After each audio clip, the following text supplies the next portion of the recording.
بسم الله الرحمن الرحيم. الحمد لله رب العالمين،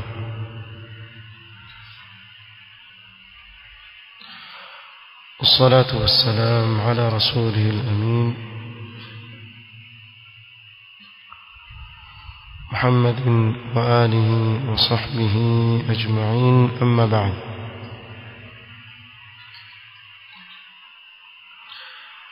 Leo ikiwa ni tarehe 1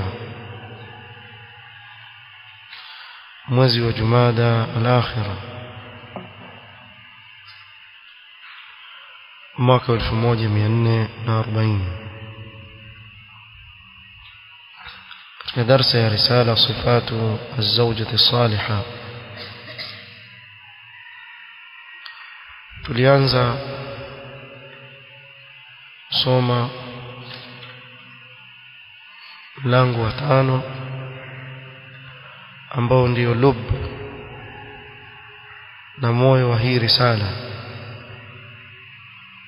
Mlango huu zungumzia sifa za mke mwema, sifatu az-zawjati as-salihah. Tulifikia mpaka sifa ya 6, na leo biidhnillah ta'ala tutaanza kuanzia sifa ya 7. Qala la tukhriju min malihi wala maliha illa biidhnihi. Katika sifa za mwanamke mwema ni kuwa hatoi katika mali ya mume wake wala katika mali yake isipokuwa baada ya kuchukua idhni kwa mume wake. فعن عبد الله بن عمرو بن العاص رضي الله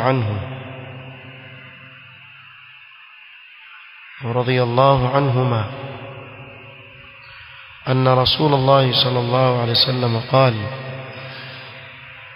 لا يجوز لامرأة عطية إلا بإذن زوجها.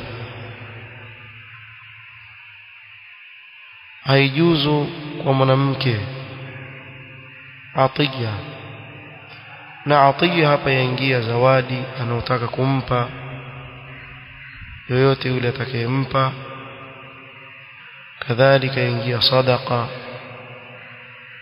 na njia nyinginezo za kutoa, illa biidhni zawjiha, isipokuwa kwa idhni ya mumewe.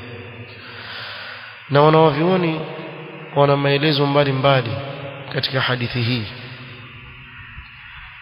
ingawa qaul ambao ni wasat ni kuwa hili jambo ni mustahab, yapendekezwa kwa mwanamke anapotaka kutoa chochote kile amtake ushauri mumewe, tatiban li khatirihi,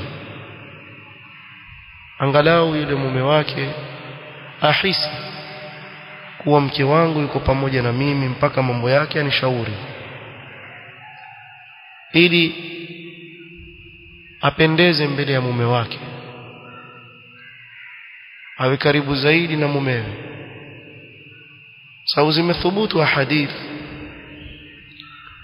kama ilivyo hadithi ya Maimuna ummul mu'minin radhiyallahu anha, wa aliwacha mtumwa huru, kisha ndio akamwambia Mtume sallallahu alaihi wasallam, na Mtume sallallahu alaihi wasallam hakumkemea katika hilo, na kuwa kwa nini umemwacha kabla ya kunitaka mimi idhni. Kwa mwanamke katika kutoa mali yake ni bora zaidi kumshauri mumewe, na katika kutoa mali ya mume wake mimbabi aula, kwa kabla ya kutoa mwanzo atake idhni kwa mume wake, sababu ni milki ya mume wake. Na hapa pia maulama wasema wala biidhni zawjiha, wasema la yajuzu limra'atin atiyya illa biidhni zawjiha, wasema kuwa hii ni ile mali ambayo yule mwanamke aisimamia ya mumewe ndani ya nyumba, na imenasibishwa kwake yeye kwa sababu yeye ndiye yuko ndani ya nyumba. Kwa hivyo asiitoe isipokuwa kwa idhni ya yule mume.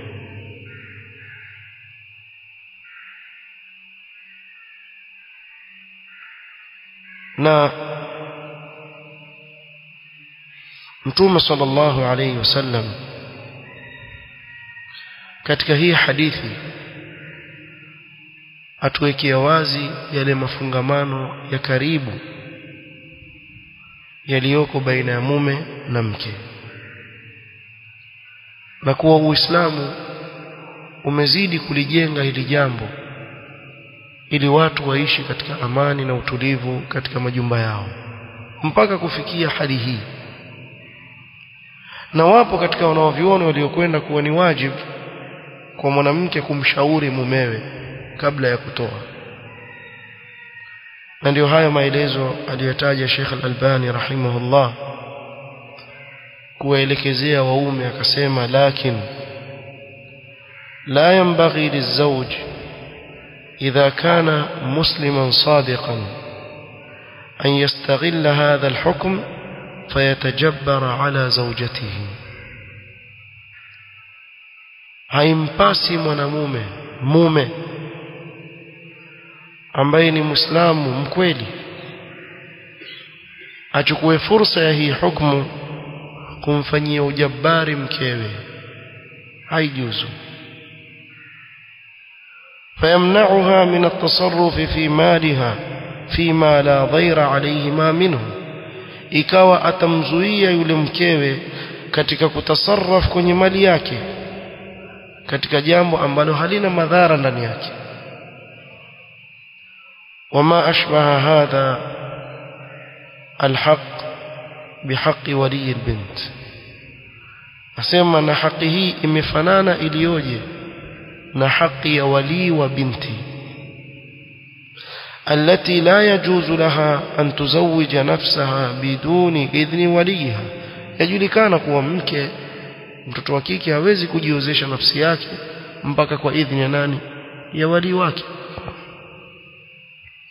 فإذا أعضلها, ikiwa yule wali awe ni baba awe ni kakake atamzuia yule mtoto wa kike asiolewe kusudi tu, رفعت الأمر إلى القاضي الشرعي لينصفها, atanyanyua hukumu yake na kadhia yake peleke kwa kadhi ili kadhi amfanyie uadilifu. Ni ukaona wakati mwingine binti akaolewa na baba hataki, kwa sababu kadhi ameingilia kati akakuta kuwa hakuna sababu ya kisheria ya kumzuia yule binti kutokamana na kuolewa,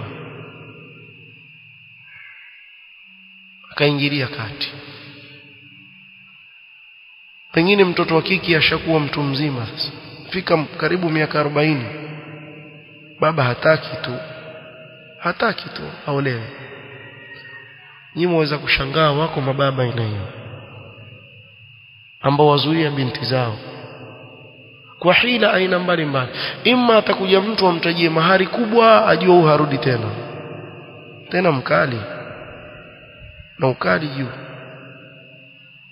Sasa huyu wafanya dhulma asichukulie fursa kuwa yeye amefanya ni walii wa yule mtoto wa kike, sasa akamdhulumu. Hapa mtoto wa kike ataenda kwa nani? Kwa kadhi. وكذلك الحكم في مال المرأة إذا جار عليها زوجها, كذلك حكمه ومال يمك ikiwa mumewe atamfanyia dhulma. فمنعها من التصرف المشروع في مالها, akamzuia mkewe kutokamana na kutasarraf kutumia mali yake katika njia za kisheria katika mali yake, wala kukatazwa. falqadhi yunsifuha aidan, katika hali kama hii pia kadhi huingia kati akamfanyia uadilifu. fala ishkala ala alhukm nafsi, kwa hivyo hakuna ishkali katika hukumu hii. Sije mwanamke akasema mbona tumfanywa sisi hatutumii mpaka waume zetu. Hakuna tatizo, hawezi kukudhulumu akikudhulumu sheria imekupa ruhusa ya kwenda kushtaki kwa kadhi katika jambo hilo. kwa hivyo hakuna ishkal katika hukumu. wa inma al-ishkal fi su'i at-tasarruf bihi fata'ammal. mushkila uko kuitumia hii hukumu vibaya. kiitumia vibaya basi wewe ndio mwenye mushkila.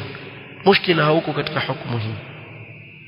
kwa hivyo katika sifa za mwanamke mwema, hatoi katika mali ya mumewe wala katika mali yake isipokuwa baada ya kuchukua idhni kwa mume wake. ثامنا ألا تأذن لأحد بدخول بيت زوجها إلا بإذنه. hampi idhni yoyote yule kuingia katika nyumba ya mumewe isipokuwa kwa idhni yake.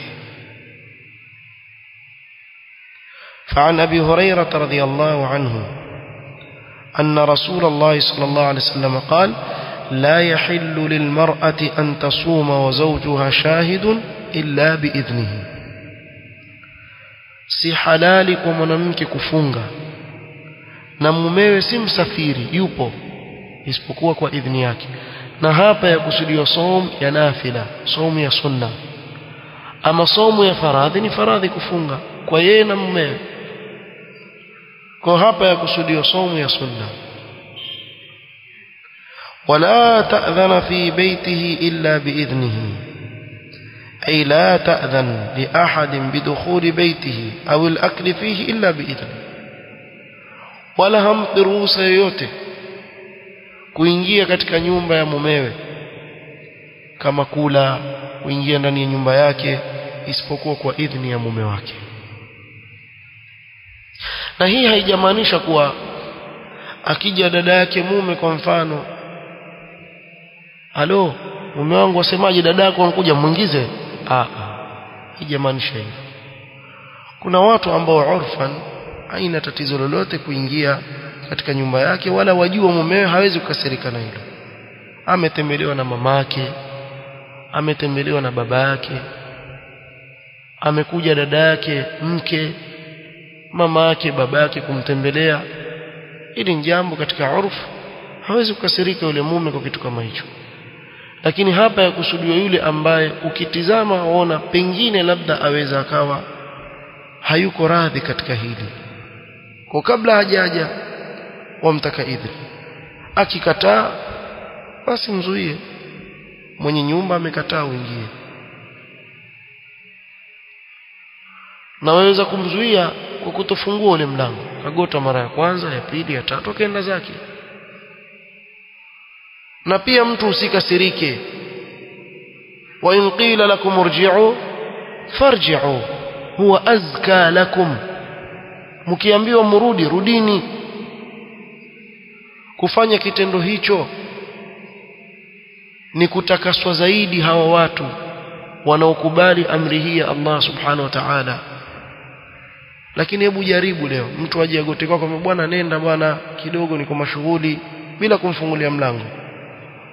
itatangazwa mtaa mzima, amma dharau yule hata kunfungulia mlango. wallahi mtaa mzima utatangazwa. ama amegota mara ya kwanza, ya pili, ya tatu, aona hajibiwi, halo vipi wewe bwana, niko hapa nje. ushagota mara ya kwanza, ya pili, ya tatu. sikuwa hana simu yule mtu aliyoko ndani, pengine labda kuna sababu imemfanya yeye asiweze kutoka, isipokuwa ikiwa muna ahadi.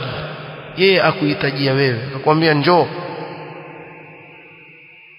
nyumbani kwangu nina mazungumzo na wewe. kifika umegota ya kwanza, ya pili, ya tatu, pengine labda ameingia kujisaidia ama jambo kadha, hapa yaeleweka, waweza kumwambia bwana ninafika, niko hapa, sababu ya kuhitajia, amekuita. lakini wenda tu kwa mtu wagota mlango ya kwanza, ya pili, ya tatu, hukujibiwa, wenyewe mko. na kuna wengine upiga na kelele sana, hodi mpaka ndani, ndio ashaingia. eti hodi mpaka ndani, msemo mmoja wasema hivyo, hodi mpaka ndani ndio ashaingia. basi ashajipa ruhusa, ashaingia ndani kinyume na sheria. Na hii hukumu pia ingia katika simu. Sasa mwana mtu bwana 10 miss calls, kuna nani? Miss call 10 apiga tu, basi ushapiga mara 3 uone ujibiwi, basi kuna kujibiwa na kutojibiwa, wala hakuna ubaya. Usimwambie na nilikupigia alafu kurejesha simu na madhara wewe. Ni haki yake.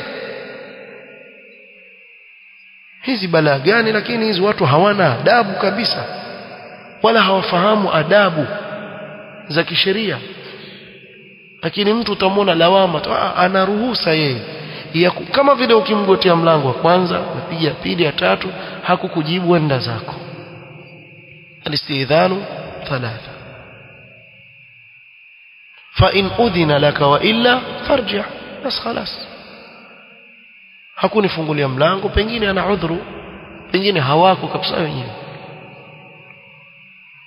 Almuhim, mwanamke asimuingize yeyote katika nyumba ya mumewe ambaye ajua kuwa mumewe hana raha, isipokuwa kuomba idhni katika hilo, mpaka amuombe idhni mume wake. Amekuja fulani hapa, waniruhusu bwana aingie. Amekuja rafiki yangu fulani, waniruhusu aingie ndani ya nyumba. Na lau kama wanawake watafanya hili jambo, watazidi kuongeza mapenzi ya waume zao kwao. Lakini wengine maskini huona kufanya kitendo kama hiki ni kama kudhalilishwa, na si kweli. Hii ni sheria ya Allah subhanahu wa ta'ala, pale ni kwake. wama anfaqat min nafaqatin min ghairi amrihi, na hii ikiwa ni katika mali yake, akatoa chochote kile katika mali ya yule mume bila amri yake. Pengine yaweza kuwa ni kitu kidogo, yule mke akaona nikitoa shilingi 100 itapunguza nini katika mali yake, kitu kidogo tu, ankuja maskini anaomba nampa. fa innahu yuadda ilayhi shatruhu, tena bila ya nia atalipwa nusu ya ile ajri. Allah subhanahu wa ta'ala atamlipa yule mume nusu ya ajri ya ile sadaqa iliyotolewa kwa mfano bila ya kunini kumjulisha. Na hii ni fadhila ya Allah subhanahu wa ta'ala juu ya waume. 9 la tas'alu zawjaha at-talaq min ghairi sababin yulji'uha ilayhi. Katika sifa za wanawake wema, hawawaombi waume zao talaka bila ya sababu inayompelekea kufanya hivyo. Kosa kubwa sana ambalo baadhi ya wanawake ulifanya, jambo dogo tu likitokea baina yeye na mume wake, nipe talaka, mimi nataka kwenda kwetu, kidogo tu nataka talaka yangu. Kila wakikosana basi ndo wimbo. Kuna baadhi ya wanawake wako namna hiyo. Hakuna sababu yoyote ya kisheria. Na kuna jambo moja ambalo mara nyingi utaona wanawake wakiomba talaka, akisikia mumewe ameoa mke wa pili, ama wa wawili na wa watatu, ama wa watatu kaoa wanne, mimi nataka uniwache. Siwezi mimi, haya ni sheria ya Allah subhanahu wa ta'ala imeruhusu. Nataka talaka yangu. Asikiza basi, wewe unaisema hivyo, sikiliza waambiwa nini na Mtume sallallahu alayhi wasallam. فعن ثوبان رضي الله عنه قال رسول الله صلى الله عليه وسلم أيما امرأة سألت زوجها طلاقا من غير ما بأس، mwanamke yeyote atakayemtaka na kumuomba mumewe talaka bila ya sababu yoyote ya msingi, hakuna sababu ya kisheria, basi tu ataka talaka, kiangaliwa si sababu ya kisheria, faharamun alaiha raihatul janna, ni haramu kwake yeye harufu ya pepo. na pepo harufu yake hufika mbali, umbali wa miaka,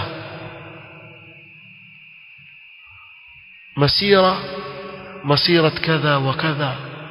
Mtume sallallahu utaje mara nyingi katika hadithi nyingi. Kwa ikiwa harufu ya pepo mtu huihisi umbali wa miaka, wacha umbali wa masafa, wa miaka, lakini mwanamke huyu hata ihisi harufu ya pepo. Kwa ewe mwanamke ambao ulimi wako umezoea kuzungumza hili neno, nipe talaka yangu, nataka kuatwa mimi, wengine ndio waona kufanya hivyo basi nikumtishia yule mume. Kuna siri atakamfahamu akina mama,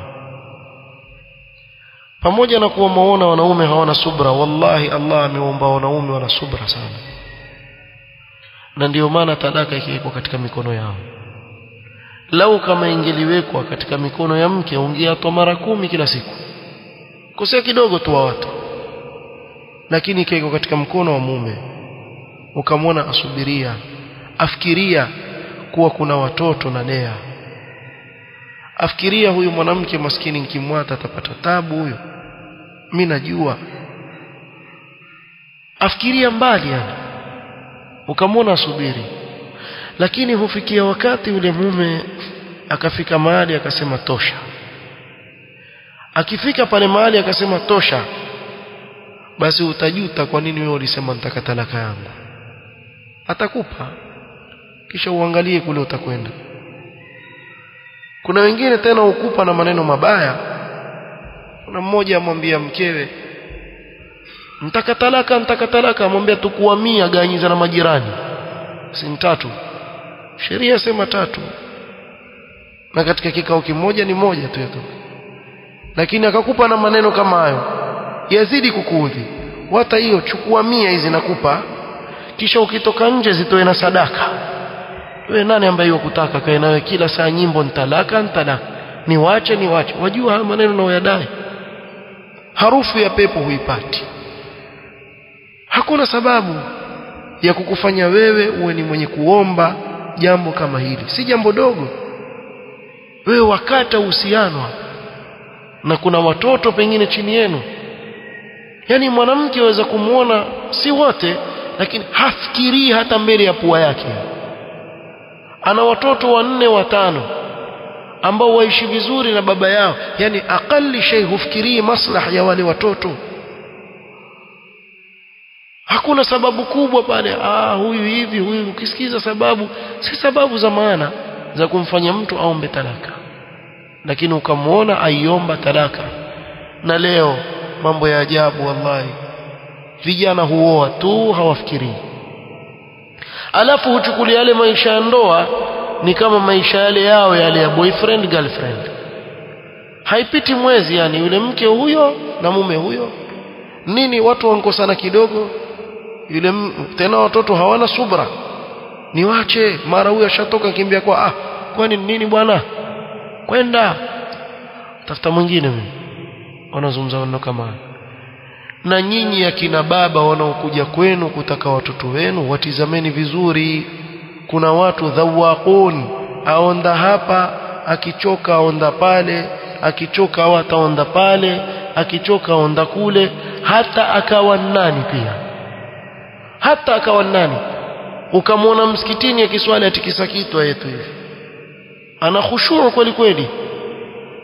Kuswali lazima kwa waislamu wote, lakini jiangalie pia upande wa pili wa muamala wako na watu. Yule ni binti wa mtu, amiliana naye kama unavyotaka binti yako wewe watu waamiliane naye atakapoolewa. Kwa weka hiyo mizani. Ikiwa una mtoto wa kike, basi jiweke katika mizani hiyo. Kama vile nataka mimi mtoto wangu wa kike mumewe aamiliane naye, na hivyo hivyo ni aamiliane na mtoto watu wa kike vile vile. Muamala mzuri kabisa, jambo muhimu sana hili. Mtu asifanye mzaha katika jambo la ndoa akawa atajichukulia sahali. Wallahi kuna watu pengine anaishi mpaka sasa miaka michache tu, huyo ashaoa zaidi ya wanawake 10. Twawajua. na akienda mahali sijui vipi jamaa wachunguza una raha kuja waangalia mifuko ya watu ama waangalia mtu ana sifa fulani ustaa bwana huyo sio mtoto wako wa kike akitimia miezi miwili mitatu umerejeshwa nyumbani sababu ni huyo mume kwa hili pia upande huu uliangaliwe si kusema tu watoto wa kike kazi yao kuomba talaka tu hatusemi hivyo peke yake hata upande huu wa vijana pia kuna matatizo haswa kijana ambaye hakuisoma dini yake siku hizi vijana mashaallah na kila mmoja atoa yake atakajulikane zaidi mpaka kwenye mahodi nasikia huimba mke wangu kisha akitoka pale korofi kweli hapo mwezi toshatana tafuta mwingine si ndio walivyofundishwa hivi wao wafikiria kule nje kama huko ndani kumoto huko kaona rembo huko nje huko una majukumu yote kazi kufuata mabinti za watu kisha ukishaingia kwenye ndoo ushaingia sasa mbona sivyo ujue uenda wapi na uchunge heshima za watu chunga sana wallahu almusta'an kumalizia tarkul la'n katika sifa za wanawake wema ni kuacha kulani kuwapiza فعن أبي سعيد الخدري رضي الله عنه قال خرج رسول الله صلى الله عليه وسلم في أضحى أو في فطر إلى المصلى Mtume صلى الله عليه وسلم siku moja imma katika Eid al-Adha ama Eid al-Fitr alitoka famarra ala an-nisa katika musalla wa Eid akapita upande wa kina mama faqala akawaambia ya ma'shara an-nisa tasaddaqna yani enyi wanawake toweni sadaka kwa wingi fa inni ra'aytukunna akthara ahli an-nar mimi nimewaona nyinyi ni wengi sana ndani ya moto wa jahannam wakazi wengi wa moto wa jahannam ni wanawake faqulna wanawake wa kisahaba walikuwa na akili kwa nini tuwe sisi ni wengi katika moto wa jahannam wabima ya rasulullah sababu gani ili tujiepushe na sababu hizo qala tukthirna al-la'na nyinyi mwakithirisha sana kulani baadhi ya wanawake ulimi wake hueshi kulani mtoto akikosea jambo dogo tu mwana wa laana wewe ikiwa si hiyo laana basi atatukana na babake ambaye hayuko atapata na wengine hutoa maneno mengi machafu sallallahu alaihi wasallam chunga mwanamke ni moja katika sababu za kuingia motoni kukithirisha kulani alani tuwe na pengine ule mtoto utoe neno la laana iwe ni sababu ya yeye kuangamia wewe ndio sababu mwana wa laana wewe akapatwa na laana kweli akafukuzwa katika rehema za Allah na ndio muone watoto wengine mitani hawasikii kweli hivi jitoto levi kila aina ya balaa nazo kumbe ilikuwa siku moja amemuudhi mamake akamwambia mwana laana wewe ulaaniwe wewe ama ukamwona mwana wa gari kukugonga usirudi tena hapa kisha mwanawe alitoa maiti wewe nini wewe si wewe dilani wewe si ndio ulimwapiza wewe ndani ya nyumba alipokuwa yatoka basi akagongwa na gari ukaletewa maiti hapa si asirudi tena harudi tena usijali atafungwa ataenda kuzikwa kwisha wangapi katika wazazi wamewapoteza watoto wao kwa maneno kama haya na zaidi hili jambo liko kwa kina mama tuchungeni sana ndimi zetu kitu kidogo tuwe walani kitu kidogo wapiza waqulu linnasi husna waambieni watu maneno mazuri wewe waonaje wapungukiwa na nini mama mtoto wako akikosea umwambie Allah yahdik kila akikwambia akikuudhi Allah yahdik, Allah kuongoze mwanangu, kisha Allah amuongoze, si faida utapata bado. Lakini wewe Mungu akulani wewe, mwana walana wewe, mwana walana wewe. Wajua maana mtu alolaaniwa? Wajua alolaaniwa? Ngoja utamuona. Ukishampoteza yule mtoto kisha anza kulia, anza kupiga kelele. Na wengi katika wale vijana waliopotea, chunguzeni vizuri wazazi, isije kaa pale katikati ulimlani yule mtoto ukampoteza. Na ukimpoteza si duniani tu, umempoteza fi dunya wal akhirah. Ikiwa mtu amelaaniwa hapa duniani, kesho ana nini mbele ya Allah subhanahu wa ta'ala? Hana chochote. Tuwaombeeni watoto wetu, hata kama hasikii vipi yule mtoto, dua yako wewe mzazi yakubaliwa. Muombee Allah hidayah, Allah amuongoze. Muombee usichoke. Mmemuombea sana bwana, huwezi kujua siku moja tu akaamka ghafla akabadilika akawa mtu. Wangapi walikuwa watu waovu, kwa dua ya mzazi ikawa ni sababu ya kuongoka. Mpaka mtu akimtazama, huyu ndo fulani, ndo yule, lakini Allah ametakabali dua ya mzazi wake akamuongoza. Huwezi kujua. Kwa usichoke wewe mzazi kumuombea Mungu yule mtoto. Ama kitu kidogo kifanya mwana laana wewe, ili jambo mwanzo ni sababu ya kuingia motoni, na pili ndiyo sababu ya kumpoteza yule mtoto, usimpate tena, upate hasara ya dunia na akhira, wal iyad billah. Watakfurna al-ashir, na hamshukuru waume zenu nyinyi kwa ule wema wanaowafanyia. Yani wingi wao hawashukuru ule wema, mpaka Mtume sallallahu akabainisha hili na kusema, lau ahsanta ila ihdahunna dahran kamila au dahra kullah, ukamfanyia mmoja wao mwaka mzima ama umri, ukamfanyia wema. Mkewe wamfanyia kila wema, mume wangu wewe mashallah, shukran, mzuri wewe. Siku moja tu ukakosea, siku moja tu ukakosea, qalat ma raaitu fika khairan qattu, mimi sijaona khairi kwa mume wewe. Balaa tu, mume balaa mwanzo mpaka mwisho, na alifanywa wema huo umri wote, siku moja tu akikosea haonekani ana khairi. Ikiwa wewe ni katika hao, ujijue waingia katika nini? Wanawake ambao sifa za watu wa motoni, wal iyadhu billah.